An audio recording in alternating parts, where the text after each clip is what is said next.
Good evening, everyone, and welcome to our weekly huddle. Good evening, all, and welcome to our weekly huddle. It's great to see you again. It's already been a week. I can't believe that. We're into week 3 of our 5-week program. It is flying by. However, it's a pleasure to see you all again. Hopefully, we'll see lots of cameras on and are ready for some interaction for tonight. So, hey, Freya, good to see you. Hey, Shaz. Hey, Lisa. Hey, Kate. Hey, Alison.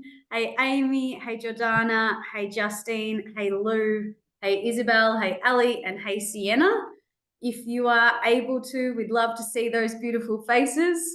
I encourage you all to say hello in the chat. And what I'd love to know, as always, is there a highlight from the week that has passed that you can identify that you can bring into tonight's session? So what's one thing that you can think of in the past week that you would consider a highlight? Go ahead and pop that in the chat for me, and I'll keep an eye on the chat function while we wait for the rest of the crew to arrive. Hey, that's delicious stuff. Saskia's having some kind of delicious meal that we can all hear. I'll just pop you on mute for now. There we go. Ali home alone with sick 3-year-old, so Cameron will probably have to stay off. I might wander away from the computer, but I have AirPods. All right, thanks for letting us know. Freya, my highlight yesterday was my footy team won our match and also celebrated our members' 150th game. Amazing. Congrats on the W. Nice work. Amy, my highest weekly mileage since my injury. Yes, how good. Amazing to see those moments of progress. And that sounds like a biggie. That's amazing. Nice work, Amy. Keep those coming through. So we're just identifying one highlight over the past week that we would consider to be a highlight. It might be something simple, it might be something big, whatever that is for you. I encourage you to choose one thing and bring that vibe into tonight. Alison says, all that post run mobility. That's it. Love it. Justine says mine was a family achievement. One of my four children turned 16. It was an emotional yet happy highlight. Lovely. Sienna went for my longest run. Yes, Sienna. Jordana says, hi, everyone. Played 2 hockey games over the weekend and won both. How good. There's so much to celebrate in this room. All right, awesome. If you've just joined us, welcome. What we're doing is putting a highlight of the week into the chat function. So go ahead and do that, and I will get started on tonight's session. All right, so I'm going to share my screen as usual. Can I just get a thumbs up if you can see module 3? Fantastic. All right, so of course, leading your way is our module for this week. So we are at week 3, leading your way. This week is all about self-leadership. This is where we start to identify the skills that we have, the qualities that we already have that we can build upon, and to really affirm the ones that we'd like to embrace more of. This is a real opportunity for us to decide, how do we want to show up as leaders? What does that look like for me? What have I got, and what do I want to build on?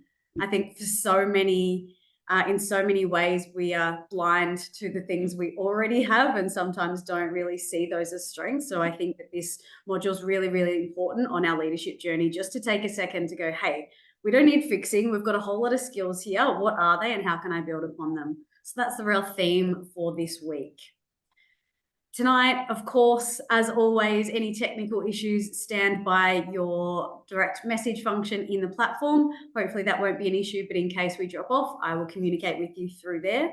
Pen and paper is always handy, or a performance journal is the best way to go about things here. Keep all your notes in one location.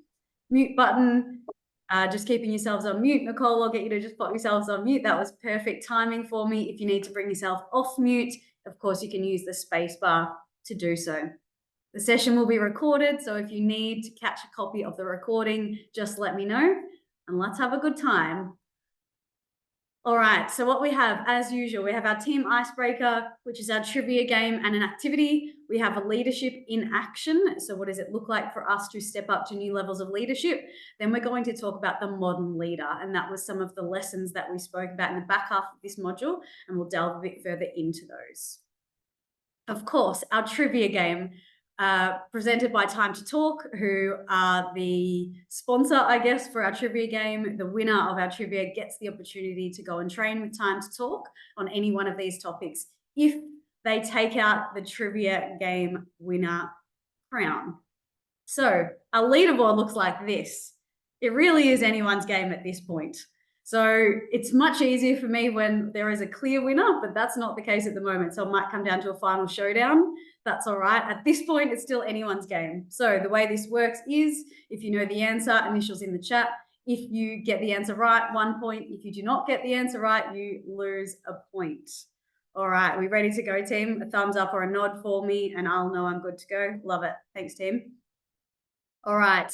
First question is, in which country did Serena Williams win her last singles Grand Slam title? If you know the answer, go ahead and pop your initials in the chat for me. JS, talk to me. I'm just going to have a stab. America. It was not America, but I'm really glad you had a stab. You've got to be in the game. I appreciate that. Not quite the right answer. There are still a couple more opportunities.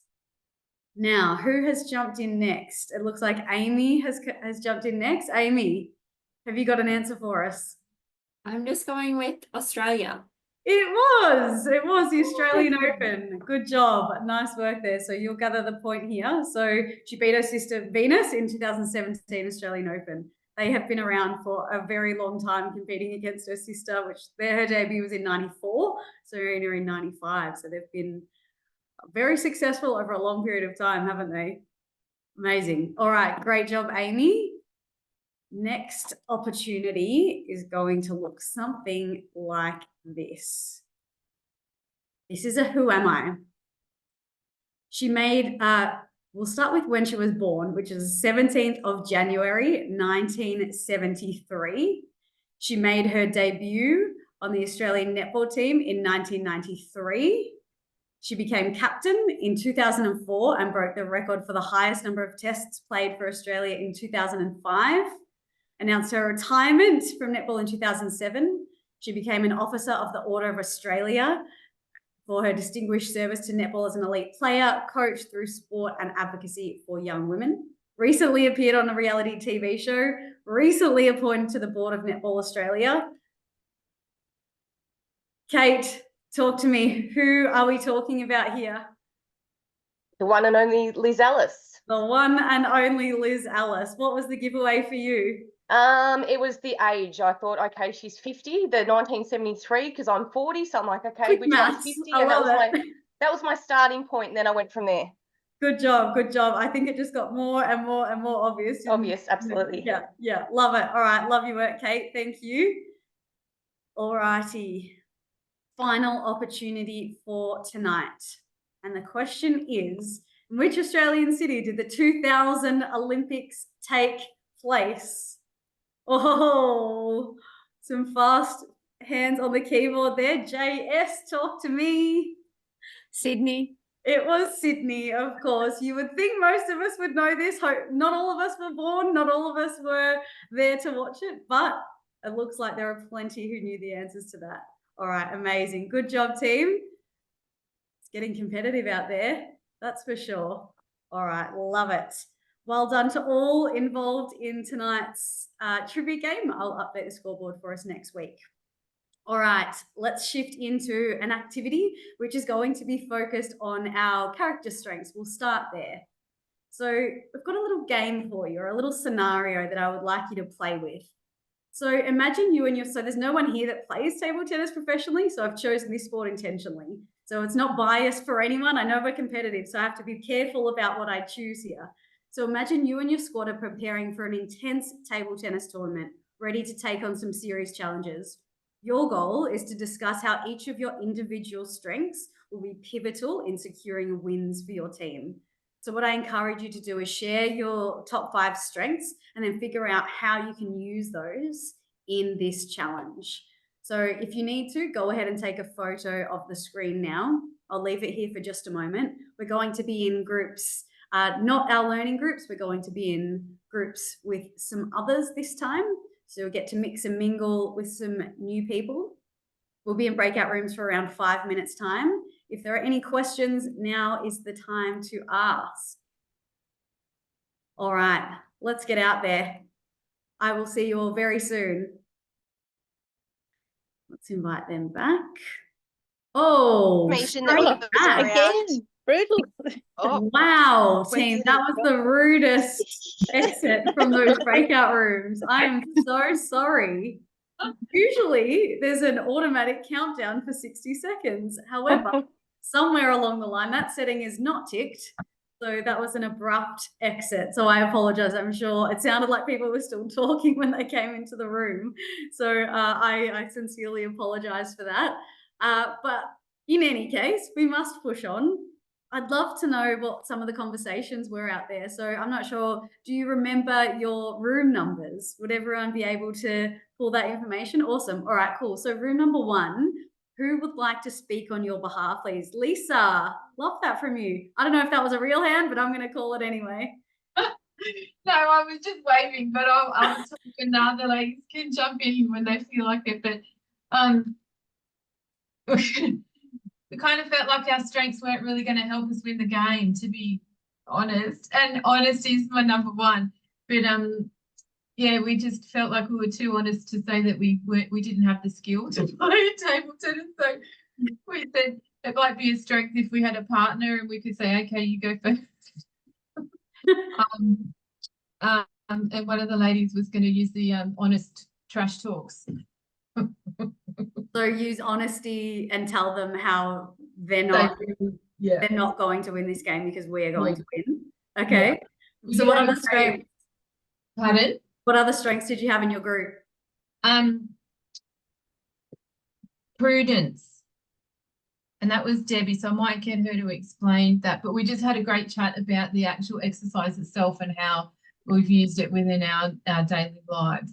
Yeah. So Awesome. Tell me No, more. mine was gratitude. We were talking about how Oh, one of us would be saying, I'm not very good at this, and then I'd say, that's okay, it's really great that we get to be at these championships, and the other one's on the sideline going, you're no good, but that's okay, good on you. Something like that. We weren't going to have moral much success, support. but we're going to be appreciative.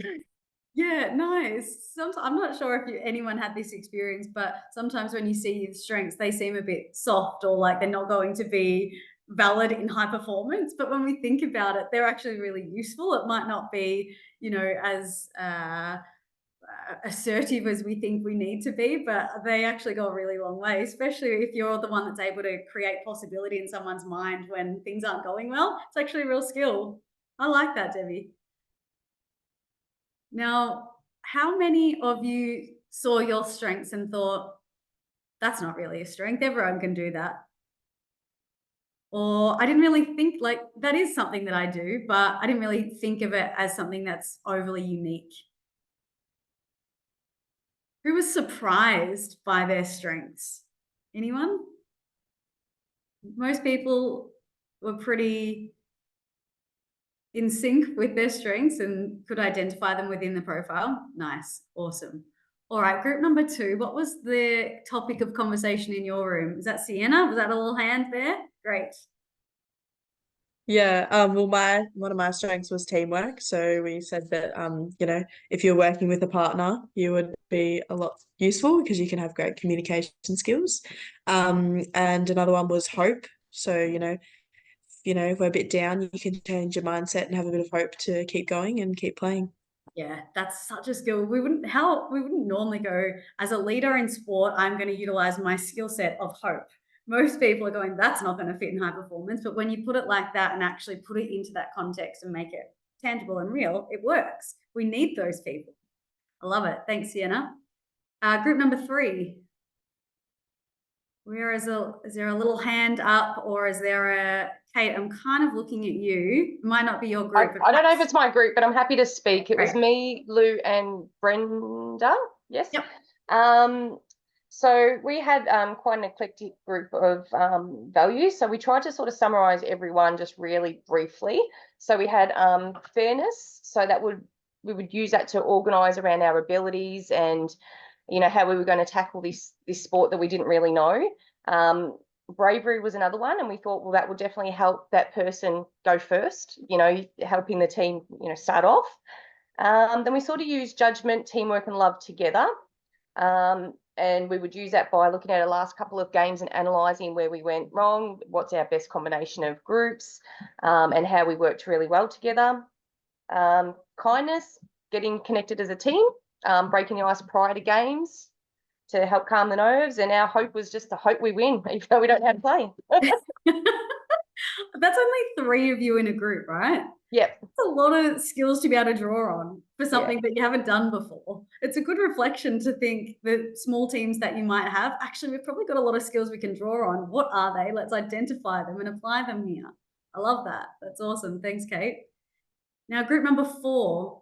Who's in group number 4, please? Thanks, Alison. We talked about what did we talk about? Well, a couple of us had honesty. So we were kind of like, okay, how will that work? We felt that honesty was a good thing because if you're playing in maybe a team, ping pong's like 2 people, right? I don't know. If you're in a team, it's always good because like you can demonstrate good sportsmanship if you're being honest. You know, if you've won a point or if the umpire's called a point or a goal or whatever incorrectly, and you would own up to that and demonstrate good sportsmanship, and then the good karma will come back to you for the win. Love it. Nice one. I like how you made that real. How is this going to work? Giving honest feedback to your teammate. Hey, you are not pulling your weight. That could be another way to use it. I'd be so interested if we had the time, and I wish we did, to talk about how our strengths also align with our disc profiles, and if there's relevance there, which I'm certain there will be. Another day, another time, we'll delve into that. That's a whole session without question. But I love that. And Meg, I saw you having a bit of a giggle when Alison wasn't sure about the conversation. Would you share something from the chat that you had? Yeah, we said like communicating would be really important. Well, I was group 5 though. Yeah. That's okay. And making people comfortable and being encouraging, positive and optimistic, honest and respectful, and obviously like being determined and like ambitious to like want to win. Yeah, nice. So you can pull on the skills from everyone to be able to get that win and Yeah. Nice. Love it. Thanks, Meg. Do we have a group that hasn't spoken yet? Whose group has not shared? I know, Justine, you were just moving your hair, but I'm going to call it anyway. I'm like a hawk up here tonight. I know. I was with Jordana and Alison, so Alison's already spoken for us. Okay. Would you like to add anything else? I think we kind of had a little bit of a joke about whilst ping pong wasn't really something that Alison or I saw ourselves playing, that maybe we could sort of go, oh, we're not really interested, but we're willing to learn and use that as part of it. But it was a good laugh. I thought it was quite interesting to see the difference of sports and the opinions behind them. So yeah, definitely. I mean, there were no rules. It could have been, I need to be honest, this isn't the sport for me. That might be how you use your honesty. It was a really broad activity. So if that's what you come back with, there's no right or wrong here. It's a bit of an exploration, but as long as we make it tangible and real about how we can actually use it, that's all that matters.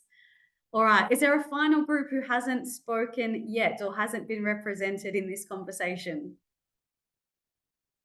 I think that might be all of us. Amy and Saskia, you just have the biggest smiles on your faces. So I just want to hear one thing from each of you, please. Oh, I said when Saskia and I were in the same group, I was like, we must be very similar because every breakout group, we've both always been in the same group.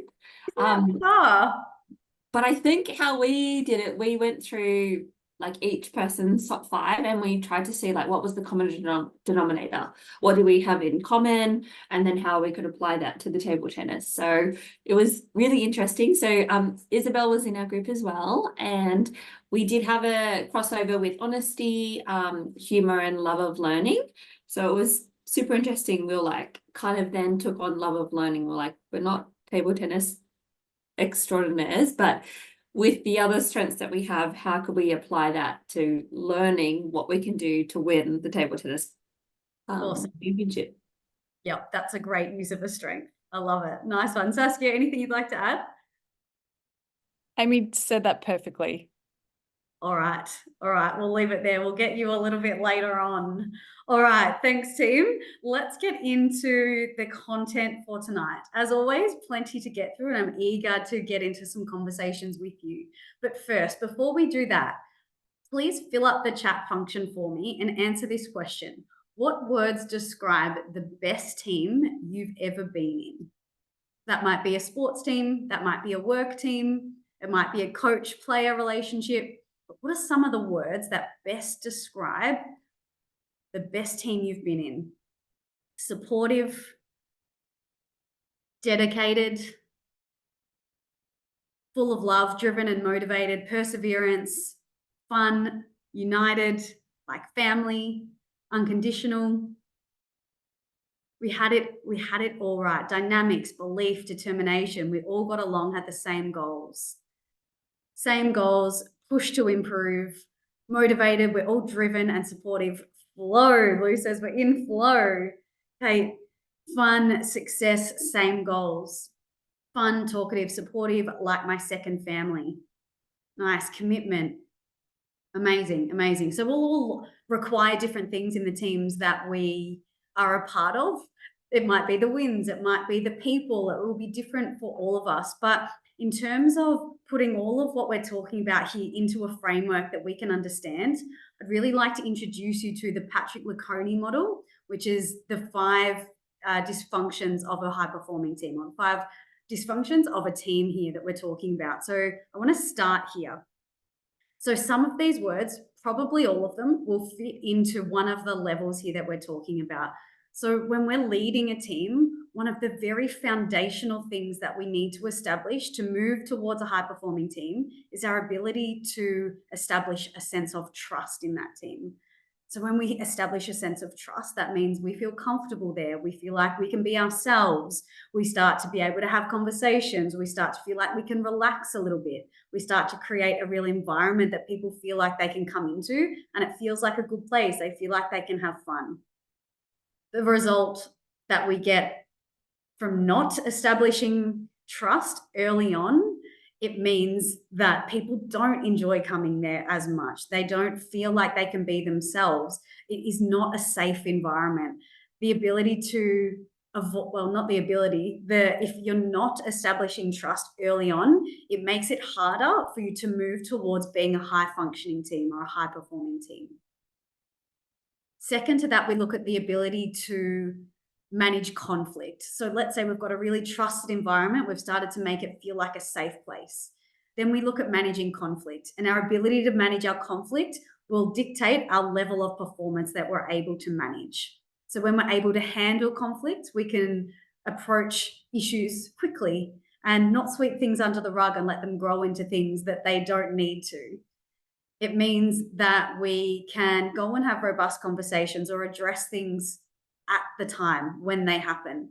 However, the result of not managing conflict means that people might be letting things go, not speaking up, allowing gossip to happen, allowing things to continually unfold that really don't need to. And if we don't have trust established first, our ability to handle conflict is going to be much more difficult, isn't it? Then again, so let's say we've established a level of trust. We're now able to manage conflict. Now we look at how we engage people on the commitments that we need them to make.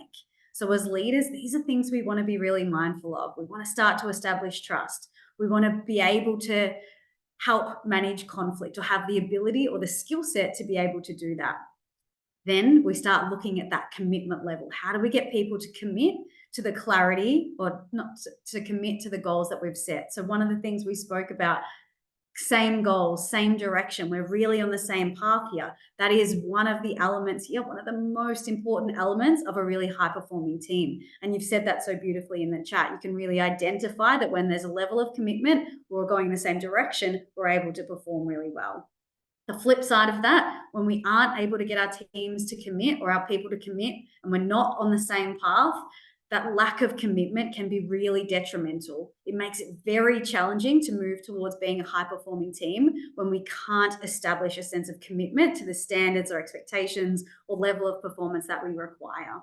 So our ability to lead people towards commitment becomes really critical. Of course, we're moving towards even higher levels of performance here. So this is where we need to be able to keep people accountable. Accountability was one of the top 10 traits I think we spoke about in week 1. Where as a leader, we need to be able to keep people accountable, right? We want to be able to talk about when things aren't going right, how do we have that conversation? How do we keep people accountable to the behaviors, the values, the standards that we expect within our teams? The flip side of that, or the contrast to that, it's going to be really challenging to move to higher levels of performance if we aren't able to keep people accountable. I am certain that all of us at some point in time have either played or worked under a leader or for a leader that hasn't been able to keep people accountable. It is very difficult to have a high-performing team when you don't have a leader that is able to keep people accountable. It's a critical element of high-performing teams. And in this model, there is so much research behind that that tells us high-performing teams need to be able to keep people accountable. And then we start to get results. So when we're highly motivated, we are getting the results. The flip side of not taking care of these levels, of not establishing trust, not being able to manage conflict, not being able to get our team to commit, and not holding people accountable makes results very, very challenging. It's a very logical outcome that if we can't establish some of those levels of performance, we're not going to be able to get the results that we desire. So of course, this applies to us in the context of teams that we lead, but enable to establish trust in the very first instance. Let's start there. We're going to, as leaders, need people to trust us, right? So one of the ways that we can do that is start to look at our 5 levels of leadership model, right? So we start to look at level 1. What were some of the key attributes of a level 1 leader? I'd love for your input here. So we want to shift just slightly and make that model that we just spoke about really, really practical. This is how we can move up those levels and make this really tangible. So as a level 1 leader, we may have just gotten the title. We may have just been given an opportunity to lead. At this level of leadership, someone has either identified that we have leadership potential, or maybe we've just gotten the captain for the first time and we start to realize, okay, leadership is so much more than the title, but what does it look like for me to be able to move to higher levels of leadership? This model here that I'm presenting to you and that we're talking about is I would say, is a more feminine way to lead than we've probably seen in the past. This model won't be for everyone. This model relies on us being able to establish good relationships with the people that we lead. And if you're in this room, I'm assuming that that's important to you in the way that you lead. You want to be able to bring people with us, and that means establishing a level of trust with them so that they will want to follow us. We're not going to follow leaders that we don't trust, are we? So that level 1 leadership, one of the most important things is that we start to establish relationships with the people that we lead.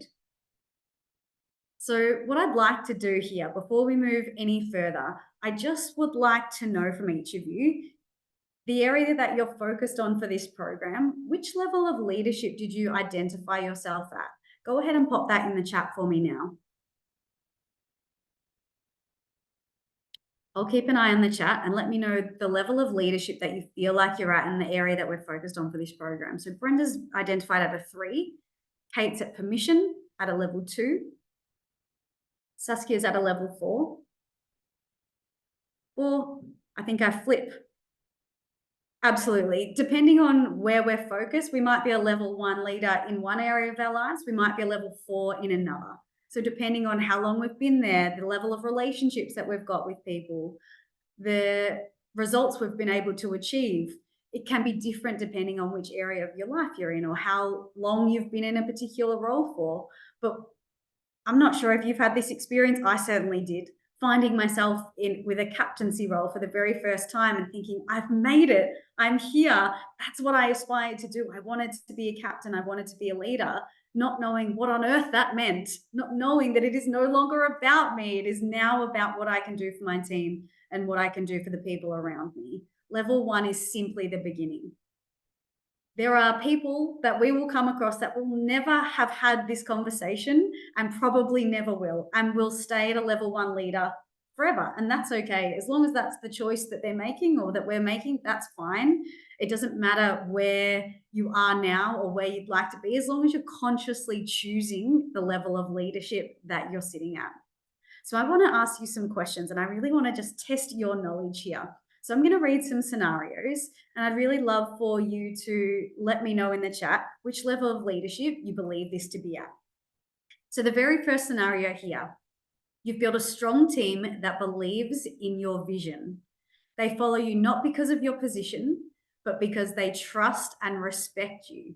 What level of leadership am I at?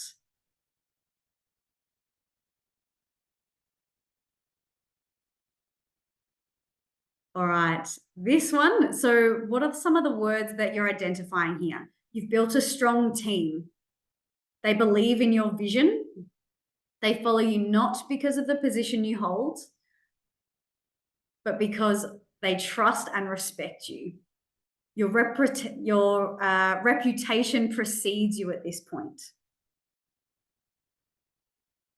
Keyword here is respect. So if someone's following you simply because of what you've done, they trust and respect you. It sounds like you've built leaders. Definitely. You've already started to build leaders. Now people simply respect you as a leader and they'll follow you as a result of it. So I would put this as between a 4 and a 5. That word respect tends to be a pinnacle level leader. But if you're getting results, people believe in your vision. You've obviously moved from level 1, moved through 2 and 3, and are sitting around a 4 and a 5. The next scenario, through coaching and mentorship, you've helped team members develop their skills and achieve personal growth. They follow you because you've invested in their success. What level am I at?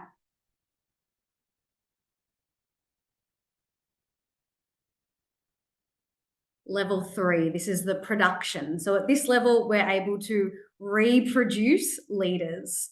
It can be really tricky here because we need to be able to have established trust and built relationships with the people that we lead. They've agreed that they'll follow us now. So they've moved into position level leadership. They're happy to be led by us. Then at level 3, we need to be able to manage our own performance and get the results of our team, which can be a really tricky balance, can't it? To be able to perform well ourselves and manage the needs of the team. Leadership is no easy feat, is it? Now, scenario number 3, your team consistently meets and exceeds targets, and the team thrives under your leadership. People follow you because of the results that you deliver. What level am I at?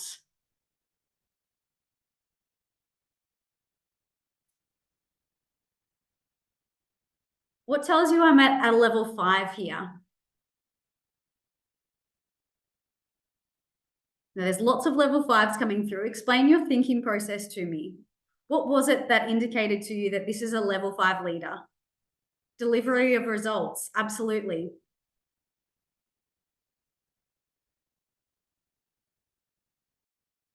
You consistently meet and exceed targets, and your team thrives under your leadership. People follow you because of the results that you deliver. Exceeds targets, thrives, definitely. Delivering results, they thrive under your leadership.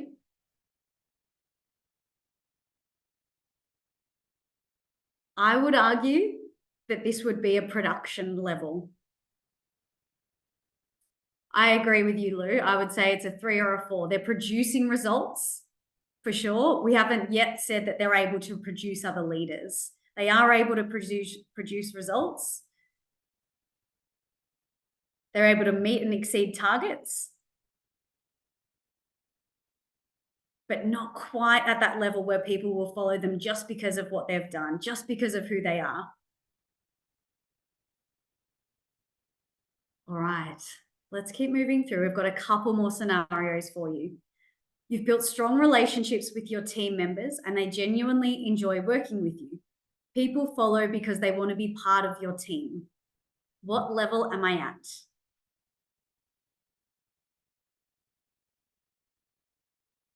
Permission, exactly. People now have seen that you're in a position of leadership and they've thought, yeah, this is someone that I would like to follow. This is someone I want to be led by. They've now given permission for you to lead them. This is a different way to think about leadership. It's about the followers, the people that come with us, the people that are on the journey with us. It's the ability for us to build relationships will dictate our level of performance as a leader. Now, the final scenario here, people follow you because of the authority granted by your position in the team or the organization. It's not about your personality or the relationships, but the role that you hold. What level am I at? I am at level 1 position. Exactly. All right, beautiful. Now, here's where I want to have a little bit more of a conversation. So we're just going to go into pairs for a moment. What are some examples of where you have sat and where you're sitting at the moment? We need to talk through the model with someone who you're going to meet now. And where would you like to get to? So have a little bit of a discussion and then we'll come back for a group discussion. So if you need to take a photo, go ahead and do so. I'll leave that here for just a moment and we'll pop into pairs for a couple of minutes, have a little bit of a discussion, and then we'll come back and delve a little deeper and wrap this up with another framework as well. So I'm going to pop you into some breakout rooms. I'm going to recreate these and I will see you in about 5 minutes time.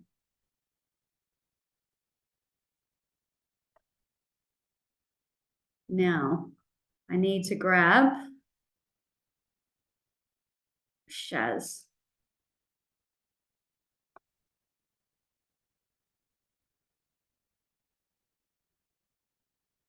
All right, Shaz. Okay. So you're just going to come back. Okay, hopefully that warning was a little better. Tiny There bit. was a little 10-second warning down the bottom. That was all. That was the only one you got. Yeah, that's the only one we got. I was madly typing. I had said a minute, and then did you get the warning that said allocate a leader? No, not that we No. noticed. Oh, Lisa did. Oh no. Okay, who knows? All right, we're really just rolling with it today, team.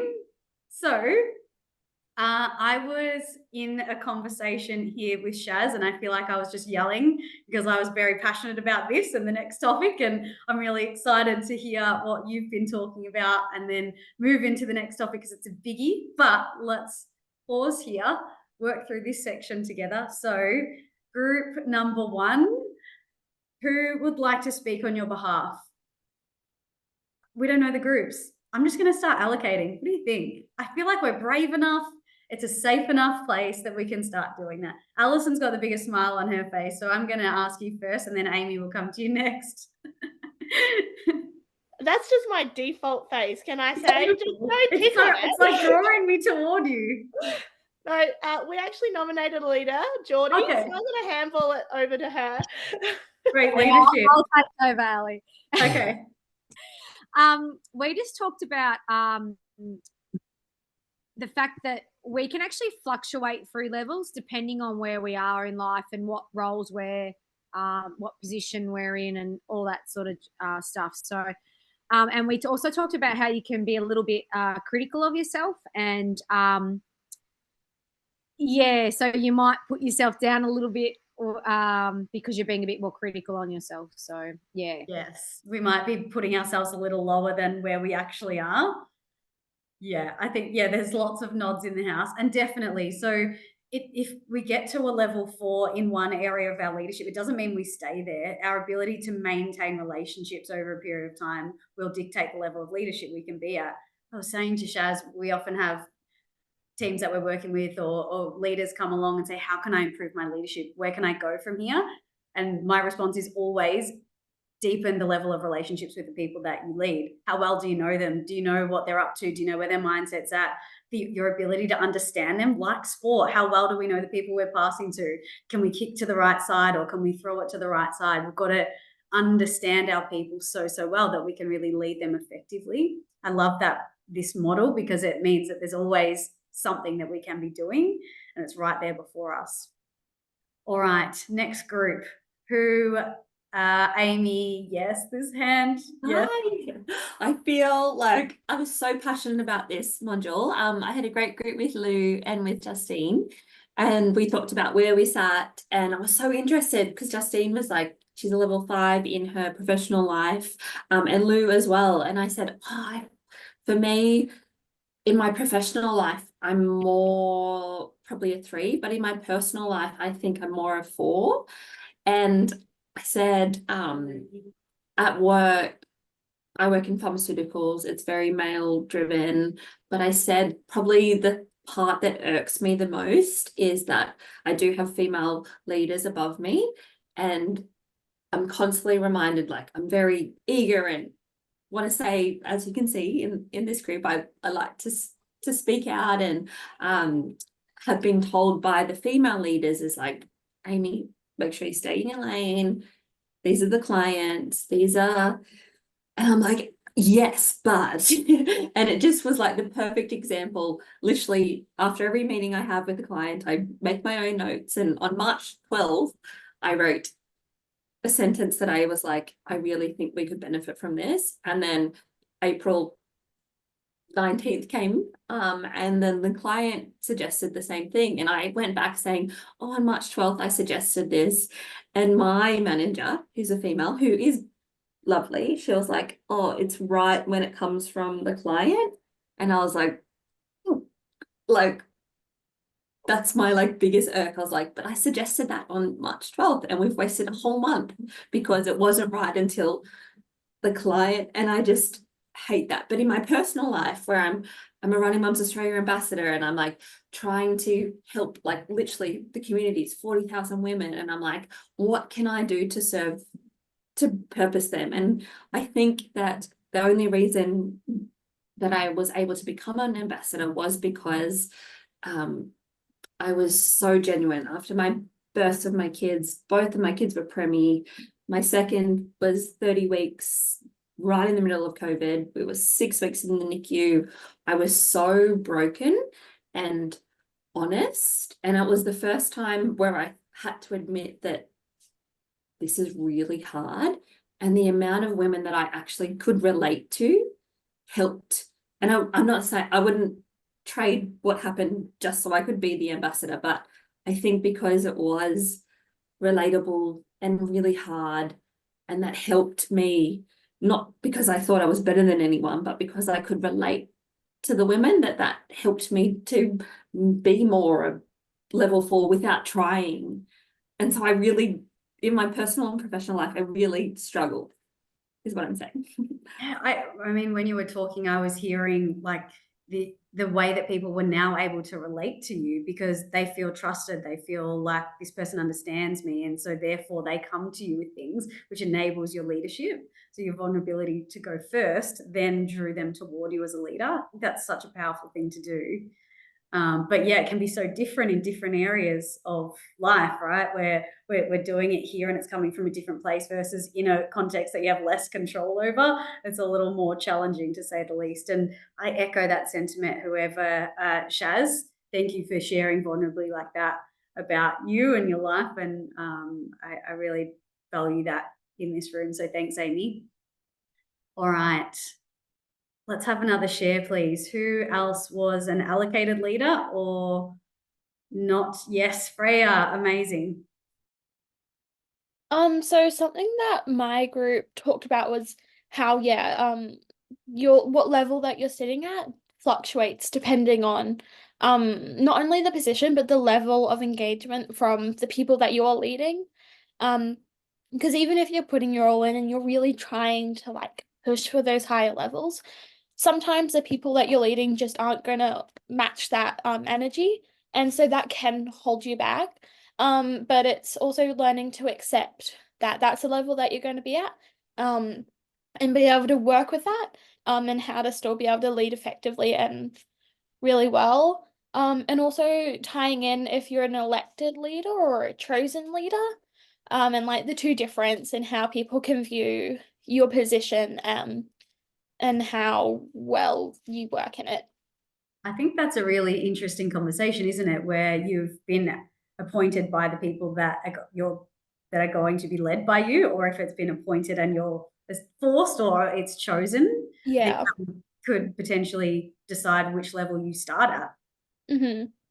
Fascinating. I like that. Great point. Thank you.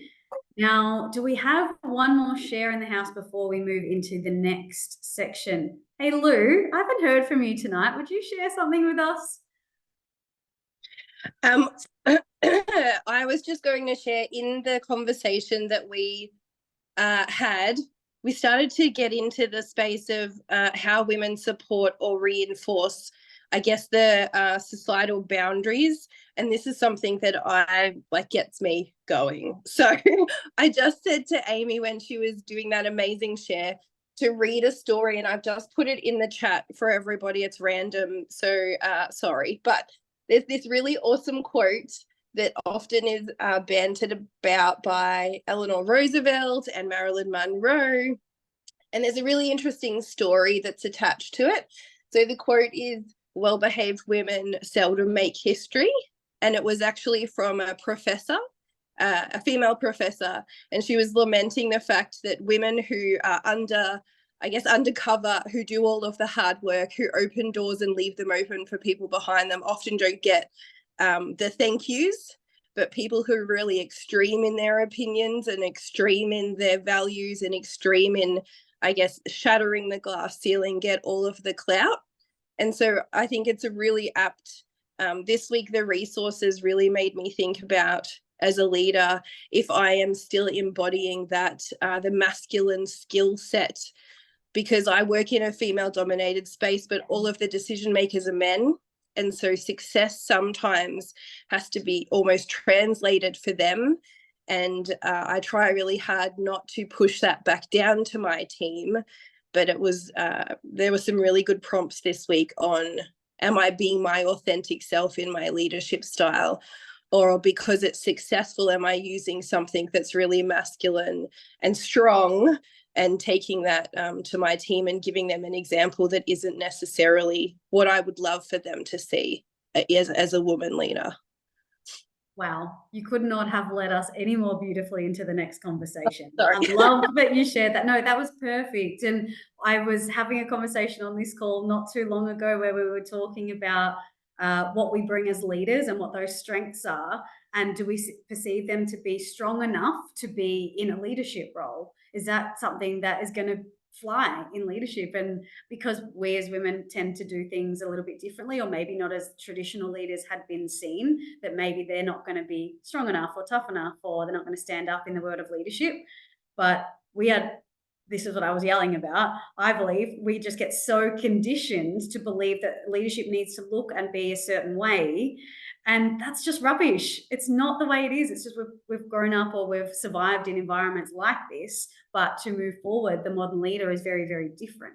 That's the conversation we're going into now. Can confirm she shouted at me. I was really yelling. Thank you, Shaz. When I get really passionate, I'm like, I'm not yelling at you. I'm just yelling because this is important. Lou, it sounds like you're very similar, and there's lots of smiles and laughter. So I feel like I'm not alone in feeling this way. If we're all here, we're very passionate about similar things. So let's get right into this next conversation, because we've only got 25 minutes left to go. So the modern leader is exactly what we're talking about here. So we're going to have this as a group conversation rather than go into breakout rooms for now. And I'd love to hear from you on this topic. So the reading lesson that we looked at this week, let's start here. And I'd like to hear from you. Could you relate to any of the aspects of Aria's journey in your own life or in your professional life? Now, I'd love to hear from you. I've seen your workbook, so I know that this was really relevant for some of you. I would love to hear from you now. If there was something that really resonated with you, could I please see if I can have you share that now with the group? Was there something for you that was that really resonated with you? And if so, what was it? Who's got something they'd share with us? Hey, Nicole, what about you? We haven't heard from you. I maybe haven't bumped into you tonight. It actually only just hit me then when you were talking about it. I have to preface this, it was a long time ago because I'm a bit older, but I can recall being about 13 probably, and I decided that I was no longer going to be competitive because it wasn't a very feminine trait. And so I just switched it off and decided to become internally competitive with myself rather than demonstrate my competitiveness on the netball court or wherever I was at the time. Yeah, I remember it quite distinctly. Yeah, so just making that decision to separate yourself from anything deemed too feminine. No, because I was not being feminine enough. Oh, I see. Sorry. Yeah, Yeah. That's not a feminine trait. I can't. Yeah, I can't show that anymore. Is that something anyone else in the room can resonate with? Yeah, definitely. Thanks for sharing that, Nicole. Amy said, relatable in spite of success. Being relatable is being vulnerable. Wow. I like that. Freya says, I relate to the feeling of pretending to be someone that you aren't because that is what you think is the best way to lead the team or what is expected of you. So relate to that too. If you've got something that resonated with you, go ahead and either pop it in the chat for me or bring yourselves off mute and share. Is there one more share here before we move into into a little bit more content around this? Lou says, for sure. For me, it often feels like being competitive or driven takes up too much space, that it makes people feel uncomfortable. For sure. How relatable is that? My view around this topic and a question to throw toward you is, if I came to you and said, hey, you lead in such a feminine way, how does that sit? Not that well. I think we've been so separated from our feminine for so long, being made to feel like it's not a good thing to be that way, when that is us innately. We are born like that. For us, from as long as I can remember, being needing to feel like I'm separate from that, or not too girly or not too feminine, has been something I can recall for as long as I remember. And then now to think, actually, I have missed out, what an absolute abundance of beautiful skills for leadership and for so many things that I didn't get the opportunity to tap into because I thought that it wasn't a good thing. Now, this is the whole underpinning of Play Like a Girl, this lesson and this module. What it means to be a female or a woman in the world is something that should be celebrated, not something that we should be sledged for or made to feel like it's not a good thing. So one of the studies I want to bring to your attention here, it's called the Athena Doctrine.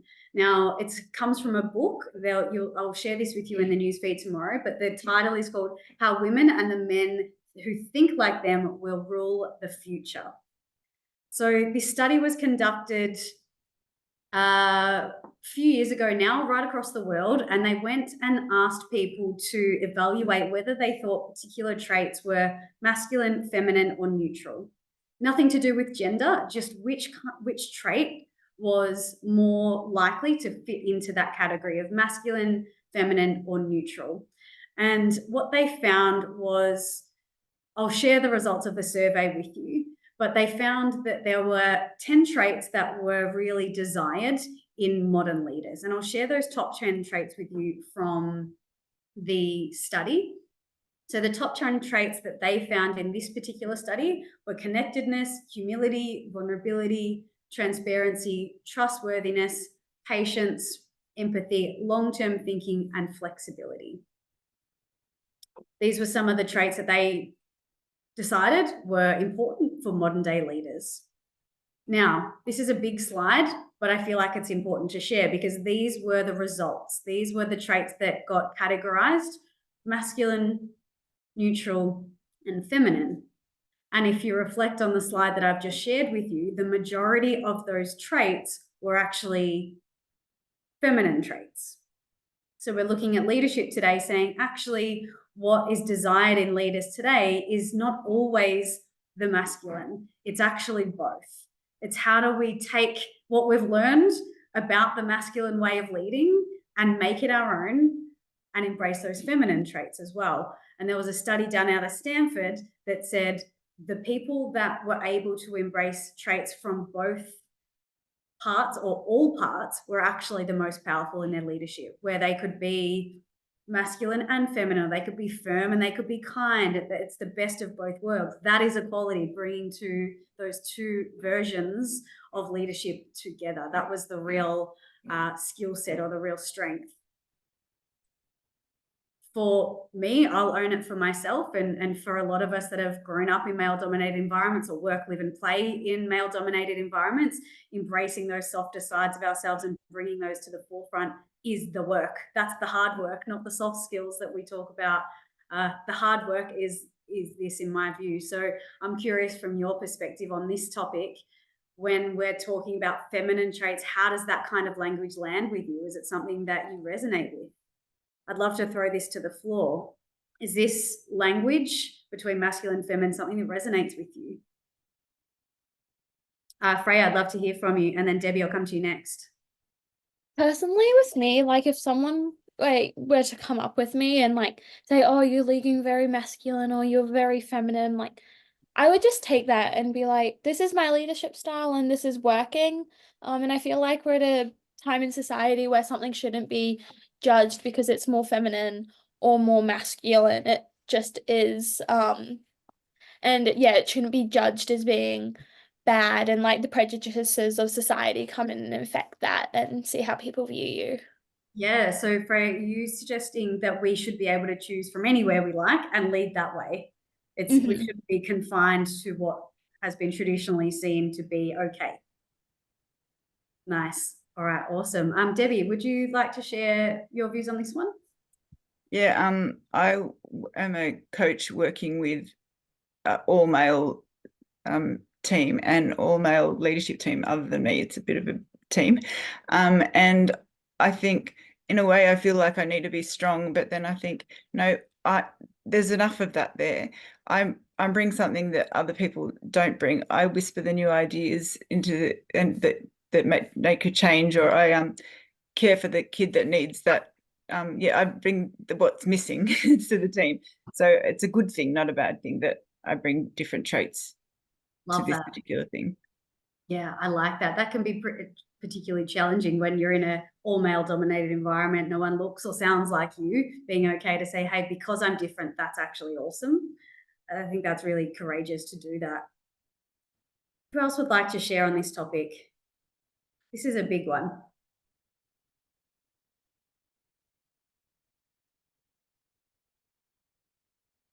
Hi, me again. Thanks, Amy. Great, love it. Just quickly, I just wanted to say, I think one of the big things that I took from that was listening out for my own judgment. And I think sometimes I know that I'm my own worst critic. And in the scenario that I said before was, I've already placed those like restrictions on me where I'm like, oh, I shouldn't be saying this, or perhaps this is out of my realm of my work, or yes, they're potentially, and I think in my worksheet I said they portray this ooze of confidence that I don't have in the professional world. But then again, in this environment or in my personal world, I can portray a little bit more, I guess, confidence. But it's if I'm already judging myself, being like, no, that's too feminine, don't speak up, don't be emotional, don't be vulnerable, that I'm placing those judgments on myself and not. And so I'm already changing the unconscious bias because it's myself putting that on. I don't know if that makes sense, but it makes total sense. I think we can look at the environments that we surround ourselves with, and there can be limitations. However, sometimes the biggest limitations are the ones we place on ourselves and that we decide to be true. I think those ones are the ones that we have probably more control over and should be really mindful of. I really get that and resonate too, Amy. Lou, would you share for us? You've got a hand up there. Yeah, sorry, I just wanted to add one little thing because I've already talked as well. Over the last 12 months is the first time I've had a female general manager. Usually in the sector that I work in, the entire workforce is 97% women, but all of the decision makers are men. And so for the first time in the last 12 months, I've had an amazing female leader that I've been able to work with. And looking at this feminine traits, the thing that I have noticed that is the biggest difference between her and some of the even amazing male leaders that I've had is that when things are super chaotic and when we all feel like things are on the edge or on the precipice of disaster and absolute chaos, she holds this awesome space where she is calm enough to take all of our anxieties and just hold it and not make a decision, which makes us feel awful in the moment because we don't have a solution straight away and we're all really panicking. But she holds this space and then really thinks through her decision before she makes it. And she had a chat with us a couple of weeks ago and said, I know not making that decision really upset you guys and you were frustrated and you were really angry that I didn't give you an answer, but I needed time to really make sure that this was the right way forward for all of us as a group. And in the past, I've just found that all of the other leaders that I've had are so decisive that they almost feed into the anxiety and the stress rather than hold the space and protect and umbrella everyone from it. And it's just one of those amazing feminine traits, right? Being able to see through the chaos instead of participate in it. Wow. Isn't that like the ability to self-regulate in that moment and be like, I'm not going to make a decision here for any other reason. I need time and space. Pretty exceptional. She sounds like an awesome leader. Cheers. Yeah, I find if I think about the leaders that I most have enjoyed being led by, they are those leaders who have the ability to pick and choose from either side of the equation here, who can be really driven and be really direct, but then feel they're someone who really trustworthy and reliable and honest with me, traits that come from anywhere. And I think there's been a couple of comments here through the chat, Nikita and Isabel, who said, I don't necessarily believe this in the masculine feminine. I believe that we should be able to grab traits from anywhere, and that's the most important thing. I tend to agree with the fact in mind, or with the thought process in mind, that as long as I'm not squelching anything that could be deemed a feminine trait because I think it doesn't have a place, play on. But if that's being repressed or suppressed for some reason, then I would probably want to have a closer look. But I agree, this day and age, we are not one thing or another. We have the ability to choose. As modern female leaders, we choose what we want to, how we want to lead. We have that choice now. Now, what I'm curious about, I saw some of you have got this done and they're awesome. So, because we're going to need a version of ourselves that we haven't been able to fully step into yet. So, if you had come up with your inner heroine and have got an idea of who she is, I'd love to hear it. Now, who'd like to share theirs? Only if you're comfortable. You can pop it in the chat for me or you can share it. But just for the joy of all in the room, if you haven't got to this already, that's okay. You don't need to have a name, but if you have got it, I'd love to hear from you. Would you like to share? Lisa, would you like to share? Bring yourself off mute for me. Go ahead. I kind of think it's a situational thing. And so I'm not sure that I had to work on it very hard. It was just a decision. But I was 50 last year and just used it as a means of just not tolerating things going forward. You know, they say you go through the ages, but I literally did say a number of times last year, I'm 50, I'm not doing that anymore. And it was probably more about tolerance levels or reaction times, or like the boss who said I'll get back to you in a couple of days. I did have a particular situation where I had a troublemaker, and we just had experienced it before, and I just said, you know what, I've got what she wants. If she wants to come along for the ride the way I want to lead, the way I want to have people behave, they can. If they don't, let them go. And it was all based on that, you know, I'm 50, not interested. This is what I'm interested in, and this is what I'm focusing on, and this is, you know, the positive side. And so, yeah, so my alter ego was Fearless 50.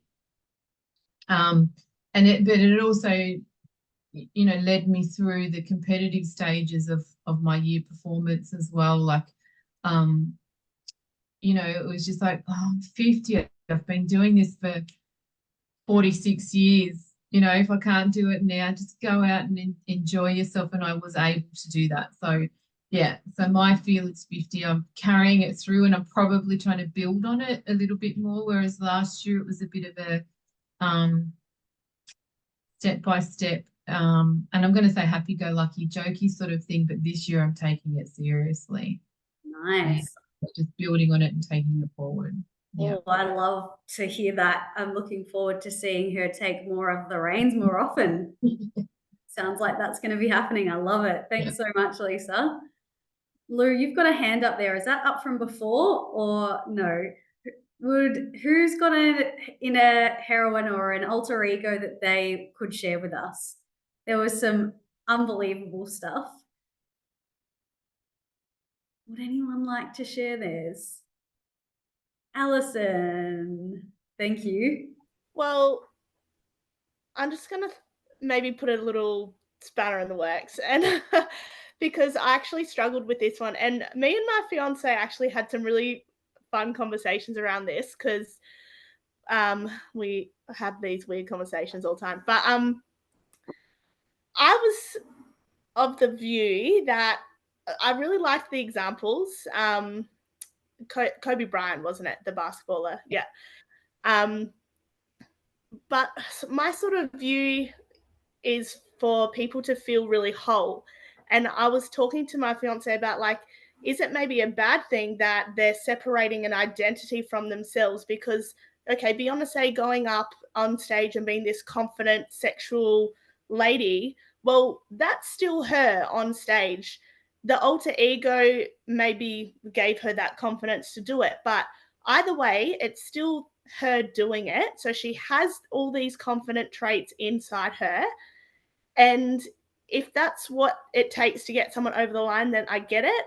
But I would be wanting to, like, integrate that pretty quickly, because when we work with people, coach people, whatever, and there's lots of different parts of themselves and they're not integrated as a whole being, then that can actually create more challenges for them. So in the case of Kobe Bryant, it said, okay, he had Black Mamba as his basketball alter ego because he had all this stuff going on outside his life that he couldn't shut out.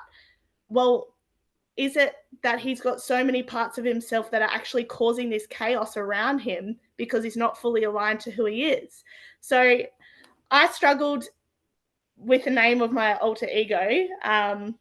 My fiance said I need to be Gizmo, which I don't know if anyone knows the Gremlin movie, because I turn into a little gremlin before bed and get all hyperactive. But I was like, I can't really put that into a leadership sort of thing. But yeah, I don't know. It was just it was an interesting concept for me to digest, because I focus on people being a whole and integrating all those things. If you can be confident as an alter ego, well, that's still you.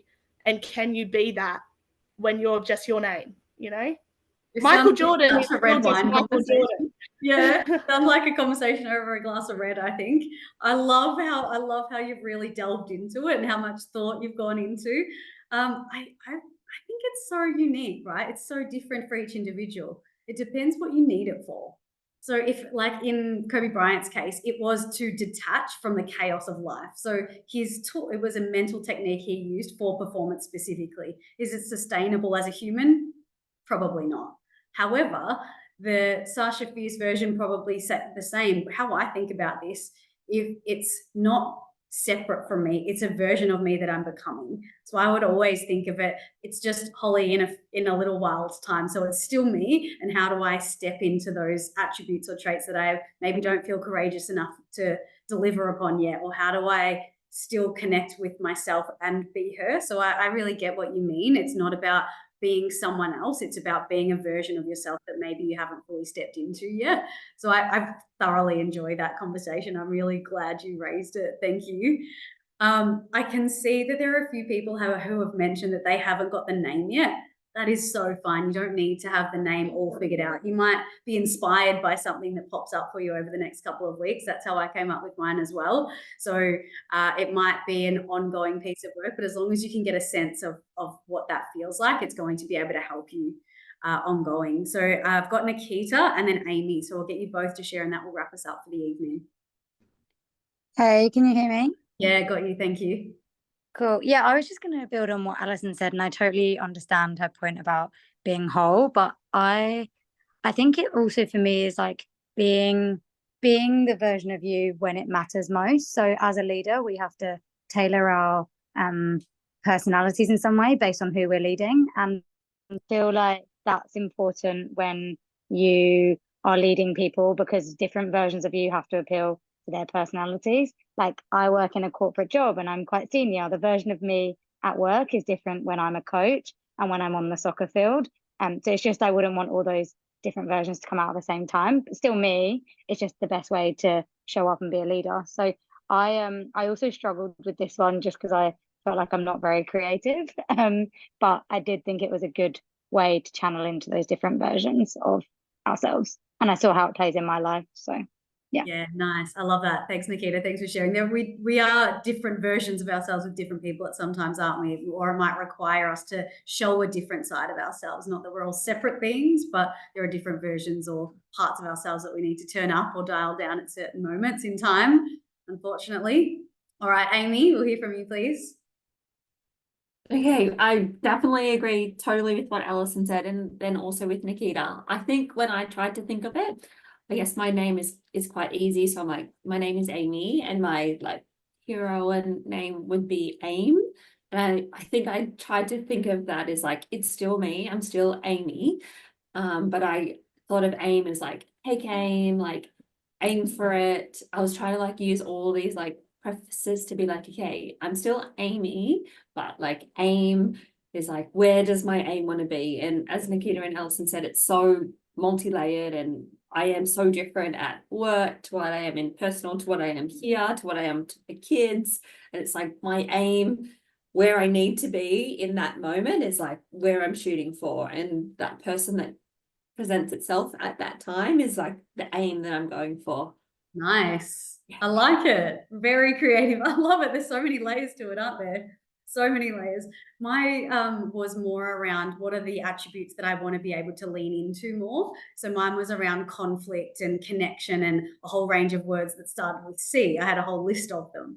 And so I was like, I don't know what it is, but Queen of the Seas. And it kind of resonated with me because I have another love for the ocean. And so I was like, Queen of the Seas, but a sea. Thinking, what on it? How can I visually represent that? And I was in Bali over Christmas time, and someone was sitting opposite me at a table and had like Culture King slides on. And the emblem for Culture King is like a queen with a C under it. And I was like, oh my God, the universe is listening. It knew that I needed a visual representation. So I've got Queen of the Seas up on my mirror. And that's the version of me that's like, I love healthy conflict and I love being able to connect more and I love being able to communicate in better ways, and that's sort of how I like to use it. Amy said I had to avoid Thunder Force, but I just enjoyed watching the moon. I like it. All right, team. Well, we're right at the end of tonight's session. So there are a couple of things we didn't get to, but I'll be sure to post them for you tomorrow. But some of the things I might just skip through here. So one of the things we did touch on tonight was the Laconi model. And the very basis of this model is trust. And so we're going to ask people to trust us. We must trust ourselves in the first instance. So if there's anything you take away from tonight, the skills that you've learned, the experiences that you've had, the community you're building around you, is to trust in that, and that whatever level of leadership you're going for, you have the capability of doing that. Now, what we've covered tonight, we had a look at our character strengths. We looked at the Laconi model. That will tap into a whole lot more next week when we start to focus on leading others. We looked at the 5 levels of leadership by John Maxwell. We covered the Athena doctrine, and we had a just brief look here at the end at the alter ego technique. So I'm curious from each of you, if you had one thing that you were taking away from tonight to implement and to experiment with, what is that one thing? If there's one thing that will stay with you or an insight that you enjoyed, go ahead and pop that in the chat for me. I'd love to see all of those things come through, and I will just wrap us up for the evening. Athena Doctrine already downloaded. It's awesome. I've thoroughly enjoyed that discovery and have hung on to it for quite a period of time. Same as Lou. So I'll post those slides perhaps in the newsfeed tomorrow, so you've got the breakdown of the traits. Definitely want to look more at the hierarchy of successful teams. Way out of your lane. All right. I love it. Utilizing my alter ego. All right, keep those coming through, team. So I'll wrap us up for tonight. So again, we've covered so much. We could spend a whole hour and a half on probably each individual lesson, particularly in this module. But this week is where we start to look at leading others. So we've started to look at our mindset. We've come up with a little bit of a plan. Well, not a little bit. We've started to decide on what it is we're going for in our leadership. We've looked at ourselves as leaders and started to decide, this is how I'm going to lead. And I'm making that assertion from here on out. Next week, we start to look at how we lead others effectively. We'll look at the stages of team development. We'll look more at giving feedback. We'll look more into our DISC profiles and how that applies in leadership. And then the following week, it's our final week. And I want to remind you that there is a special project that week. So if you can give yourself a little bit more time than you have for the other weeks to work through the modules, that is the ideal scenario. So just want to give you a heads up, that final week, there is an extra project, but we're not quite there yet. So well done for getting this far through the program. It's a commitment to be here every week. I know that. So I acknowledge you for making that commitment to yourself and the people that you lead. And I look forward to seeing you again next week. Keep an eye out for module 4 opening up tomorrow. Thanks, everyone. Have a fantastic night.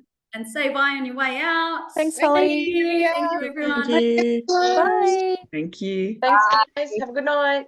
See you next week. Bye. Bye.